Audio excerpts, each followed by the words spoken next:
When we became aware that it wasn't a passing problem with Sammy's eyes, that was a pretty bad day. We then had a whole bunch of different hopes. We wanted her to do the best that she could with everything.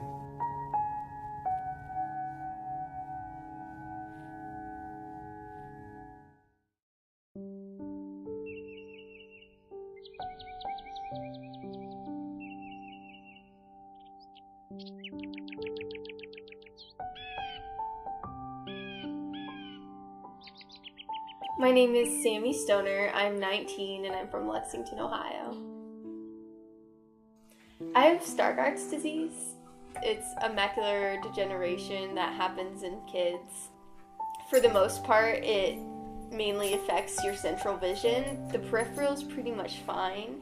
It's just concentrated in the center. So faces look blurry. Type on pages has to be a little bit larger. The internet's a wonderful thing and a terrible thing. As we started to narrow down the diagnoses, there wasn't a really good outcome, and Stargardts was probably actually one of the ones that we feared the most, I think. Once it bottomed out, once her vision bottomed out, it would never get worse. But without any real treatment options, that would never get better either. Stargardts disease has affected me a lot through both school and everyday life. It makes running a lot harder for when you can't see the roots on the ground and cracks in the sidewalks and things like that. I ran 1 year in junior high and then all through high school, and I've continued running since.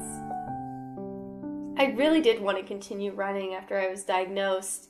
It was one of those things where it just helped me kind of just free my mind, and it was something that I could do that kind of helped me continue to feel normal when everything else was kind of up in the air. So it kind of grounded the entire sense that I could just kind of be more independent.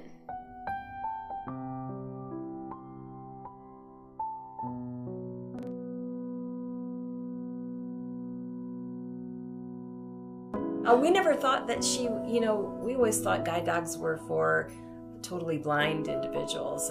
Never even crossed my mind that, she could have one. And then when she worked with the mobility specialist, and he was the one that suggested it, and she thought it was a wonderful idea, but and she probably would have had one sooner if she was allowed, but you have to be 16 because you actually have to stay down there and train for a month. When I ran with Chloe for the first time, it was very, very exciting. She just got so excited. She kind of lost all her idea of training. It took her a little while to get used to kind of running and working at the same time, but she was just so excited to be there and do it. It was so nice to be able to share that passion that I have for running with her. The OHSAA had a few rules against animals competing in sports. We kind of approached them with our athletic director and kind of asked, how we could get around that, because we initially didn't think there would be a problem with it.